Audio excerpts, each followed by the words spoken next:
खुलुमबाय गोजोन फुंबिलि बयनिसिमबो गिबियावनो दैमारि बड'नि चेनेलनिफ्राय नोंथांमोनखौ बरायनानै लाग्रोनाय जाबाय। दिनै आं गोदान भिडिअ लानानै फैलायबाय। मिजिंथियो नोंथांमोना आंनि भिडिअखौ जोबजासिम नायलांगोन।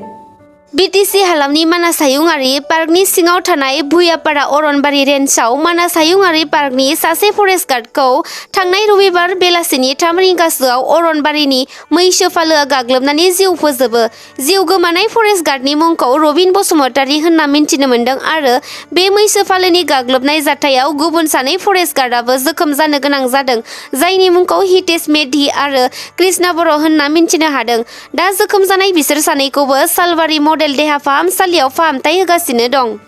रायजो सोरखारा सिगाङाव खोथा होनाय बायदि माइक्र' फाइनान्सनि लन रेहाय होनाय खामानिफोरखौ मावलांगासिनो दं। थिग बेबादिनो मैया चिरां जिल्लायावबो माइक्र' फाइनान्सनि लन रेहाय होनायनि फोरमानलाइखौ राननानै होनाय जाबाय।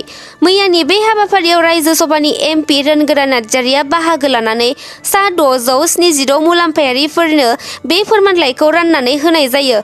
बे हाबाफारियावनो बिथाङा खौरां बिजोङाव बुङो दि गिबि मन्थ्रि बिथां हिमन्त बिश्व शर्मानि आसाम सोरखारा रायजोफोरखौ खैफोदनि समाव हेफाजाब होदों। थांनाय 2019 मायथाइनि कभिड-19 एबा कर'ना जानाय समाव गोबां सुबुंफोरा बेंकआव ऋण दाहार लाना सुख'नो हायाखैमोन। बेफोर रांखौ दिनै आसाम सोरखारा सुख'जोबनानै होबाय आरो इयुनावबो आइजो माहारिखौ आसाम सोरखारा बायदि बायदि बिथिङाव मदद होलांबाय थागोन होननानै बुंथियो बिथाङा। आरोबाव हमजालायबाय सानै सोरखारि मावथिआ। रायजोनि सोरखारि मावथिफोरा सानफा एफा आसाम गिबि मन्थ्रिनि सिएम भिजिलेन्स आरो एन्टि कारापसनजों हमजाबोबाय थानायखौ नुनानैबो खायफा सोरखारि मावथिफोरा खोमा सुवाब्लानो रां दाबिनाय आरो जाख्ल'नाय खामानिफोरखौ सिगांनिफ्रायनो दिनैसिमबो मावबोगासिनो दं। थिग बेबादिनो आसामनि सानै अफिसारा आखाइ दिखांलायनांबाय रां घुस लानानै। सासे आइजोनिफ्राय 3,000 रां लाफुबाय थानाय समावनो हमजायो सासे पुलिस अफिसार एएसआइ मुकुट आलिया। खौरांनिफ्राय मिन्थिनो मोननाय बादिब्ला जोबथेसालियाव थानाय दायनिगिरिनि केस रेहाय होनाय बायदि खामानिजों लोब्बा लानानै सासे आइजोनिफ्राय 3,000 रां लाफुबाय थानाय समावनो एन्टि कारापसन बिउर'जों हमजायो। बिथांखौ जाम्बारि पुलिस आउटपस्टनि एएसआइ होननानै मिन्थिनो हादों। गुबुन फारसेथिं कामरुप जिल्लानि सासे एसिस्टेन्ट कमिशनाराबो रां घुस लानायनि दायाव आखाइ दिखांनांदों। एसिएस अफिसार दीपांकर कलिताया। बिथाङा हा बायनाय फानलाय खामानिजों सोमोन्दो थानाय फाइलफोरखौ रां घुस लानानैसो सिगनेसार खालामनानै होयोमोन होनना मिन्थिनो हादों। बेबादिनो सासे सुबुंनिफ्राय रां लानाय दायावनो हमजायो बिथाङाबो। रायजोआव फिन जिनाहारिनि जाथाय। सासे उन्दैथार बैसोनि गथ'खौ सासे बिफा बैसोनि लांसुनियाया जिनाहारि खालामना बुथारनानै गारना गालाङो। बे जाथाया जादों आसाम रायजोनि बगाकाटनि जगलाति होननाय जायगायाव। खौरां बिजोंनिफ्राय मिन्थिनो मोननाय बादिब्ला उन्दै हिनजावसा गथ'आ थांनाय बृहस्पतिबार खालिनिफ्रायनो न'निफ्राय गोमानानै दंमोन आरो उन्दै हिनजावसा गथ'खौ नागिरना मोनैयाव हिनजावसानि नखरा बगाकाट पुलिस थानायाव मोनसे गसर होदोंमोन। बेनि उनावनो बगाकाट पुलिस बिफाना नायबिजिरनाय हाबाफारिखौ जागायो आरो नायबिजिरनानै उन्दै हिनजावसानि गोथै सह'खौसो बगाकाटनि बर'बारि साप्ला ओनसोलनि मोनसे अरनबारिनिफ्राय बोखांनो हादों आरो बे जिनाहारि खालामग्रा लांसुनिया दायनिगिरि खगेन मुन्डा मुंनि सासे सुबुंखौ हमनो हायो। दा हिनजावसानि गोथै देहाखौ पस्टमर्टेमनि थाखाय देहा फाहामसालियाव दैथायहरनाय जाबाय होननानै मिन्थिनो हादों। बिटिआरआव फैगौ लकसभा बिसायख'थि मोनफैनायनि सिगांनो गोबां राजखान्थियारि बारा बारनो हमदोंसै। मोनसे दोलोनिफ्राय गुबुन मोनसे दोलोआव हाबनाय एबा ओंखारनाय बायदि हाबाफारिफोरा बिटिआरआव सोलिगासिनो दं। राजखान्थि दोलोआ गावबा गावनि दोलोफोरखौ गोख्रोंसिन खालामनो थाखाय दासान्दि दाब दाब जायगायाव जयनिं एबा हाबनाय हाबाफारि लागासिनो दं।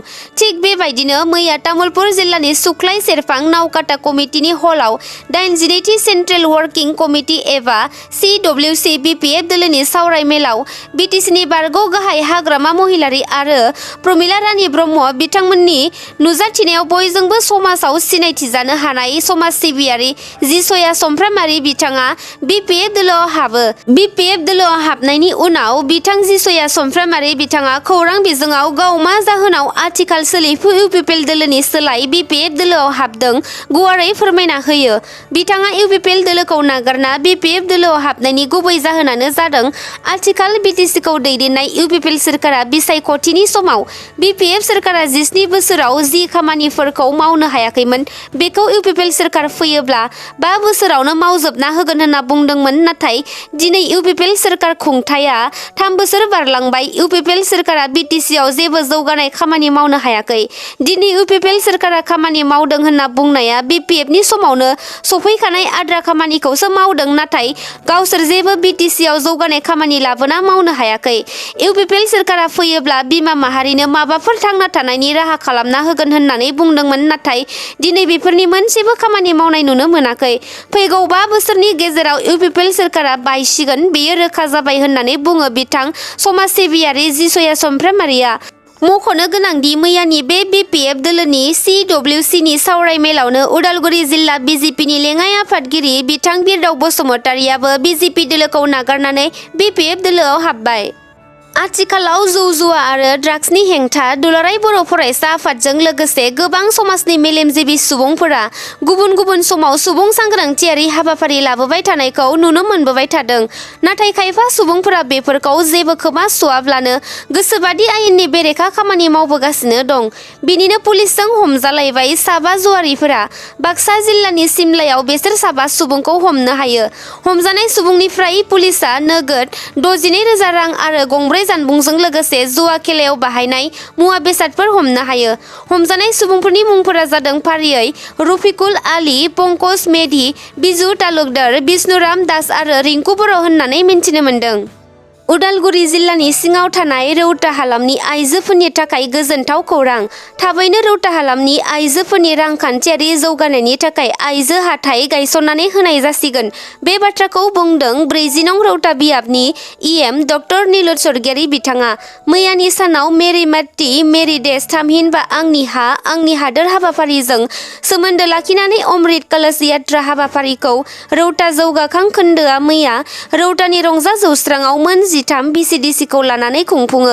बे हाबाफारियावनो 40 नं रौता बियाबनि इएम डक्टर नीलोद स्वर्गियारि बिथाङा खौरां बिजोङाव फोरमायो दि थाबैनो बिटिआर हालामनि गं 40 बियाबफोराव आइजोफोरनि रांखान्थियारि जौगानायनि थाखाय गं 40 आइजो हाथाइ एबा महिला बाजार खुलिनानै होनाय जासिगोन आरो बिनिनो मोनसे बाहागो महरै रौता बियाबाव थाबैनो आइजो हाथाइखौ गायसननानै होग्रोनाय जासिगोन होननानै बुङो बिथाङा। बेजों लोगोसे बिथाङा बुंबावो दि बिटिआर सोरखारा आइ अनसाय बिथांखिजों लोगोसे गोबां मोजां आसनिफोर बिटिआर हालामनि रायजो राजाफोरनो होगासिनो दं। बेफोर आसनिफोरनि मुलाम्फाफोरखौ लानो थाखाय बयबो आवगायनो नांगौ होननानै बुंबावदों। बिटिआरआव नंखाय हिज्रा आरो नंगुबै हिज्रानि गेजेराव दावराव दावसि। माखासे रांनि लबावनो सासे हौवासाया हिज्रानि महर लानानै नंगुबै हिज्राफोरजों हमजानानै बुजादों। बे जाथाया जादों चिरां जिल्ला काजलगावनि साखाथियाव थानाय सुन्दुरिया होननाय जायगायाव। माखासे नंगुबै हिज्राफोरा सासे नंखाय हौवा हिज्राखौ माहारियारि 31 नं राजा लामायाव हमनो हानानै बुदों आरो हिज्रानि खसाब गाननायखौबो खुनानै होदों।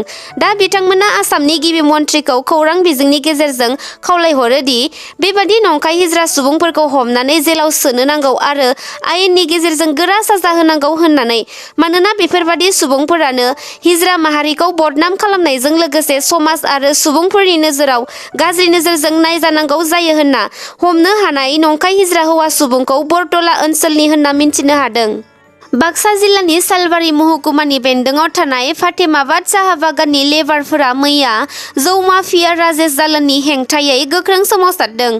आसाम सोरखारा केबिनेटआव गासै साहा बिलाइ खाग्रा लेबारफोरनो 20% होदोंब्लाबो नाथाय फातेमाबाद साहा बागाननि लेबारफोरा मोननो हायाखै।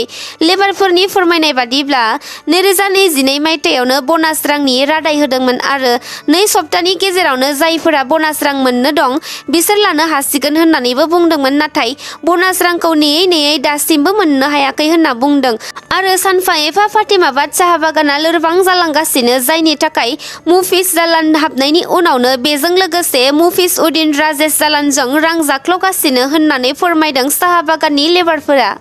नोंथांमोना गावनि बिसिजों फन कल रायज्लायोब्ला रेकर्ड खालामो नामा? नोंथांमोना बिसिनि फन कलखौ रेकर्ड खालामोब्ला दानिया सांग्रां जादो, नङाब्ला नोंथाङा खैफोदाव गोग्लैनो हागौ। बे रायखौ होदों गोजौ बिजिरसालिया, नाथाय आसाम रायजोनि थागिबिफोरनि थाखाय नङा। बे राय दायखौ होदों छत्तीसगढ़ गोजौ बिजिरसालिया। छत्तीसगढ़ गोजौ बिजिरसालिया राय होनाय बादिब्ला दानिया छत्तीसगढ़ रायजोनि गासैबो फिसायफोरा गावनि बिसिनि फन कलखौ रेकर्ड खालामनो मोननाय नंलिया। जुदि सोरबाफोर फिसायफोरा बे नेमखौ मानियाब्लानो कल रेकर्ड खालामोब्ला आयेननि बादियै गोख्रों साजा मोननो हागौ। मानोना बेबादि फिसायफोरा बिसिनि कलखौ रेकर्ड खालामोब्ला बिसिनि प्राइभेट खोथाफोरखौ सिफायनाय जायो होननानै छत्तीसगढ़ गोजौ बिजिरसालिया सासे बिसिया गावनि फिसायनि हेंथायै अजद दिखांनायनि दायाव बे रायखौ होनाय जादों होननानै मिन्थिनो मोन्दों। गुबुन गुबुन रायजोफोरनि बादिनो आसामावबो दुर्गा फुजाखौ गिदिर आरो गाजा गोमजायै खुंनाय जायो। गेजेराव साननैल'सै दुर्गा फुजानि साना खाथिनिफ्राय खाथि सफैगासिनो दं। जाय बिथांमोना दुर्गा फुजा खुङो बिथांमोननि थाखाय आसाम सोरखारनिफ्राय मोनसे गोजोनथाव खौरां। आसामनि गिबि मन्त्रि डक्टर हिमन्त बिश्व शर्मा बिथाङा रायजोनि दुर्गा फुजा खुंग्रा आफादफोरनि थाखाय बान्था फोसावदों। बिथां गिबि मन्थ्रिया फोसावनाय बादिब्ला दुर्गा फुजा खुंग्रा आफादफोरा गावसोरनि मण्डपखौ साखोन सिखोन लाखिनो नांगोन। थामहिनबा मण्डपआव जेबो रोखोमनि प्लास्टिकनि बाहायालासे जायफोर आफादा पेन्डेलखौ साखोन सिखोन लाखिगोन बिथांमोना आसाम सोरखारनिफ्राय बान्था मोननो हागोन। आसाम सोरखारा सेथि, नैथि आरो थामथि बान्था होगोन होनना फोसावदों। गं 25 दुर्गा फुजा खुंग्रा साखोन सिखोननि पेन्डेल लुनायफोरा सेथि बान्था महरै 10,000 रांजों लोगोसे सार्टिफिकेट मोननो हागोन। नैथि बान्था महरै गं 50 आफादफोरा 7,000 रां मोननायजों लोगोसे सार्टिफिकेटबो मोनगोन आरो थामथि बान्था महरै गं 100 आफादफोरनो 5,000 रां होनायजों लोगोसे सार्टिफिकेटबो होनाय जागोन। बे दुर्गा फुजा खुंनायाव देरहानाय आफादफोरनि फिथाइखौ 28 आरो 29 अक्ट'बर खालारखालि होनाय जागोन होननानै फोरमायदों। नोंथांमोना आंनि भिडिअखौ जोबजासिम नायबायब्ला अन्नानै लाइक, शेयार, कमेन्ट आरो साबस्क्राइब खालामनानै होगोन होननानै आङो मिजिंथियो। एसेनोसै, गोजोन्थों।